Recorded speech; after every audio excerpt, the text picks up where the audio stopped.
Kita kejar Panglima TNI buru anggota OPM yang tembak sopir di Paniai, masih buat teror. Panglima TNI Jenderal Agus Subianto menegaskan, pihaknya kini sedang melakukan pengejaran pelaku yang melakukan penembakan terhadap seorang sopir bernama Rusli di Kampung Timidah, Distrik Paniai Timur, Kabupaten Paniai, Papua Tengah.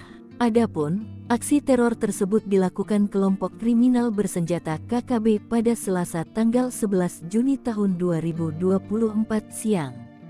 Ya, kami sedang kejar, kata Agus dikutip dari Tribun News. Panglima TNI mengatakan, aksi teror yang masih dilakukan KKB ini membuat resah masyarakat Papua. Sebab itu, kini pihaknya segera mengusut tuntas aksi teror yang dilakukan KKB, termasuk penembakan yang dialami oleh Rusli.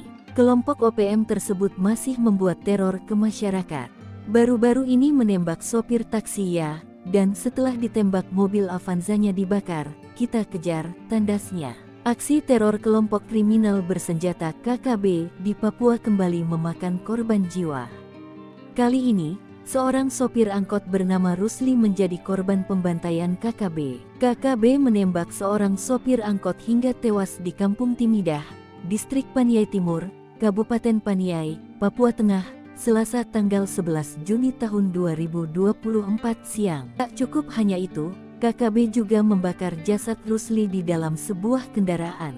Benar telah terjadi penembakan terhadap satu masyarakat sipil dan pembakaran satu unit mobil di Kampung Timidah, ujar Kepala Operasi Damai CARTENZ 2024 Kombes Faizal Ramadhani, melalui keterangan tertulis.